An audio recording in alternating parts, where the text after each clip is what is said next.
through, she says, Dad, is there a part 2 to this movie? And I was like, yes. And she goes, can we watch that next Friday? And I was like, got one. And she was digging it so much. So, but that was like the High Road to China was it's just like we need to make an Indiana Jones style movie, right? Yeah. Romancing Stone and Alan Quartermain and all those other things came out. Yeah. But if you want a good time, you watch Quigley Down Under. You're having a good time with that movie. I have it on DVD. I haven't seen it yet. Oh, Steven, it's so good. It's good? Rickman. Oh, yeah. It's been a long time. I remember liking it back years ago when I used to see it. Yeah, no, it's fantastic. I want an Alan Rickman villain box set. Prince of Thieves, Die Hard, Quigley. Right. Would you consider Snape a villain? He's complicated. Right? I say villain. Really? Yeah. Sure. Toss him in. Okay. But he has to look very stern. Runaway Junkman, I think so far, that's my star pick tonight. That is a great poll. That is. I'm glad y'all didn't say what. What is that? So. Oh, I'm all about that right now. And trust me, anyone's listening hadn't seen it, go check it out. Because like I said, I don't know why it's not more well known for an '80s action thriller movie. Well, right now it is on. If you're in the States, it's on IMDb for free. So you'll have to. It was on Hulu or something because I watched it not too long ago because I saw it on there, but I don't remember what it was on. I think it might have been Crackle, believe it or not. Oh, Crackle! Wow. All right, it was on something and I watched it, but I can't remember what it was. Yeah, if it's free, I mean, yeah, Crackle's great. I like Tubi too. Tubi's great. That's a great resource. Good. Got some obscure stuff. Oh yeah, right now it's on. Sorry, Adam. It's free on YouTube, Pluto, Tubi. Oh, it's free on Amazon Prime. You can do it there. So you have no ads. And that's where I saw it. It's free everywhere. Yeah. I have to check it out. I research movies for a living, so I like to know where those things are playing. So I watch a lot of Crackle and Tubi. Well, anybody that likes those 80s action movies that hadn't seen it, definitely check it out. Didn't I turn you on to Tubi because you did Knight Riders? Yep, you did. I love Knight Riders. You're welcome for both of those things. Yeah. Okay, so my last pick then. I got 2 Jean-Claude Van Damme movies to pick from. If it's not Time Cop. No, I'm gonna go Universal Soldier because I think it's the most toyetic. Yeah. Oh. Yeah. Right? Because you can have any number of like off-screen vehicles, right? Like you could have like Hummers and stuff that are all Universal Soldiers up. You could have a whole line of Unisols. You could have a sweet Dolph Lundgren and like foam ears for the kids to wear. Whoa. Just the whole necklace. Oh my gosh. But Universal Soldiers is like a dynamite movie that holds up. Quick question for y'all. In the 80s, Bloodsport gets released. And let's say at the time you're 36 in the 80s. Yeah. You see that there's a Bloodsport toy line with a Kumite, fully built out thing, and all the fighters. You can buy all the fighters.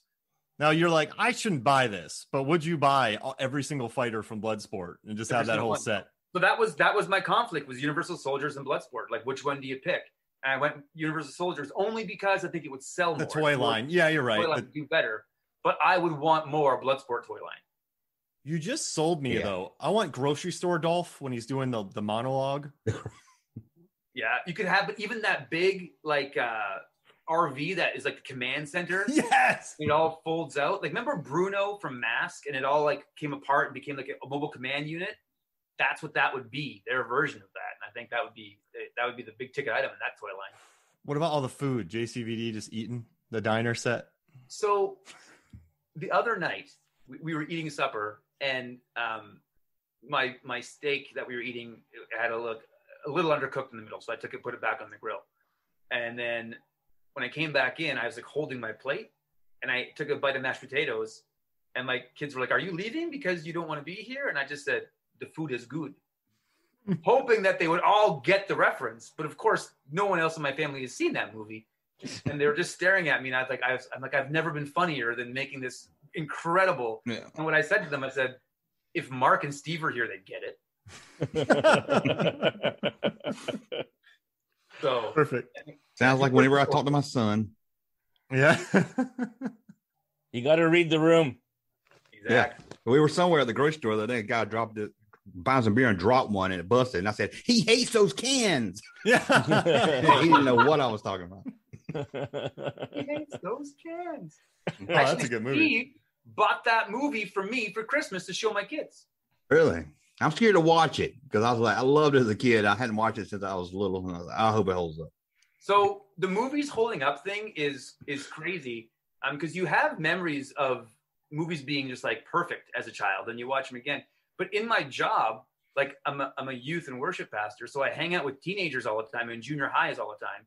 And so we used to be, before the pandemic, we'd do like an all-nighter, and we'd all just cram in the church and have all these junior high kids running around. And we'd eventually put a movie on, because you put a movie on, they'll fall asleep, right? And so I was like, what's a great action movie you can put on that just mindless and they'll fall asleep? So I put on Commando. Because I remember watching the edited for television version of it. Right. And then there's a scene where they smash through this hotel room wall, and there's hotel room things going on. And I was like, oh, and it's on this huge screen. And I'm like, turn it off, stop it. And it was a gong show. So I have to preview everything I watch before I show anybody, because I'm just like so scarred. So were the kids. I'm sure they've seen a lot worse on the internet. Not bothered by it. All right, is it my turn? Yeah. I'm gonna cheat a little bit here. That's okay. Okay. I'm gonna look at a movie that had a toy line, but it was completely insufficient and it was horrible. And I really, really wanted a proper toy line at the time. And that's Battlestar Galactica, with the theatrical release. They came out with toys that were poorly articulated. They had all the alien races, including this obscure alien race called the Bore, with like an orange pumpkin head that nobody even remembered from one episode of the show. And the only warrior they had, the only good guy, was Commander Adama. Who wants to play with an octogenarian action figure? Right. And the ships they released didn't fit. The ships were a different scale. Yeah, the ships were completely different scale. They didn't fit. They also, only one of them was a ship from the actual TV show. The rest were just, I don't know what they were. They just designs they had lying around. I loved that. That at the time, Battlestar Galactica, I loved as much as Star Wars. The original movie and the series, I was so into that. I had so many collectibles, like really rare, obscure collectibles I still have to this day. I loved that movie. And I wanted proper action figures. And when I would see the action figures in the store, and the packaging looked really great, but there was no Apollo, there was no Starbuck, there wasn't even a colonial warrior, like just a generic guy you could have fighting the Cylons. You had to have this old man fighting Cylons and the Ovions with their 4 arms. There was no actual play value. And the Cylons couldn't move their legs. No, they couldn't. They could do the twist. They could move at their waist, but they couldn't. It was. After Star Wars was out and everyone saw the quality of those figures, and why would they come out with such a poorly planned, poorly designed, poorly executed line? I really wanted good figures. It wasn't until years and years later that they came out with Apollo and Starbuck figures, but they were adult collector figures that were like 12 inches tall and cloth costumes and stuff.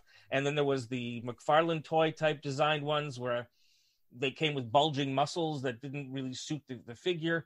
But as a kid, I really wanted a proper Battlestar Galactica. I used to go in and look and see if another wave had come out to see, okay, now they're going to have some good toys that I want to play with. They didn't. I mean, I have 2 Muffet the Daggets, but I don't. There's no Colonial Warrior at all. So also, I think too, Steve and I grew up in Canada, and we're about 8 months behind the curve of when stuff comes out. Like when toys are released, like when. Well, we were back then anyway. I don't know if we are anymore. No, not so much anymore, but back then. And so we would get like end runs of stuff. So like you could get the blank from Dick Tracy in Canada, which you couldn't get anywhere else. You could get like Iceman and Secret Wars, because when figure ends would run, they would come to us last. But also we didn't get good first wave stuff. That was always like later on that showed up here. Oh, yeah. And I think for those figures, they rushed them out to have them around the TV time. So that's why I think they really just should have just waited and made them a little better. But also, Stephen, and I'll send you a link. There's a guy now who has a website where he takes the smaller out of scale vehicles, and he upscales them to fit the action figures that came out. And he's retooled the Cylons to have bending legs. Oh, really? And so you can get a Colonial Viper and a Cylon like flying saucer, and you can get the figures to go inside them in the old style. Oh, that would be pretty cool. Yeah, they're pretty neat. But I'd still would only have Commander Adama to fly the Viper. Well, you got to go and do some stuff. I'll paint his hair so it's young Adama. Young Adama. Yeah. So that was my cheated one. All right. That's okay. We can cheat a little bit. All right, Mark. Okay. So I'm going to let you know the two I didn't include.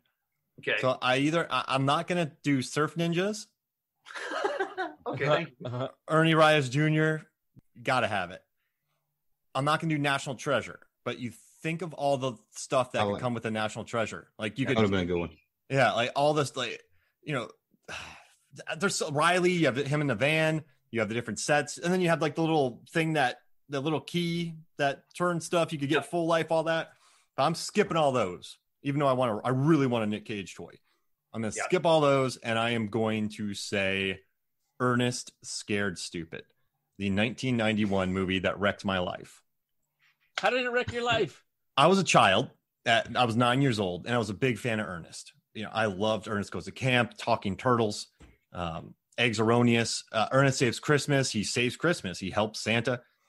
Then you have Ernest Goes to Jail, which was a little tough for me at 9 because he gets electrocuted and assaulted on a rope. Yeah, he gets exactly. So like he has a different costume. So I went in Ernest Scared Stupid, and I watched every movie. So I had watched the scariest things you could watch at 9. I think I was 9. Yeah, I saw 7. Like I watched not 7, but I was 7 when I saw Ernest Goes to Jail. 9 when this came out. I'd already watched like Nightmare on Elm Street, all that stuff, and none of those like scared me because I knew that I was going to watch a horror movie.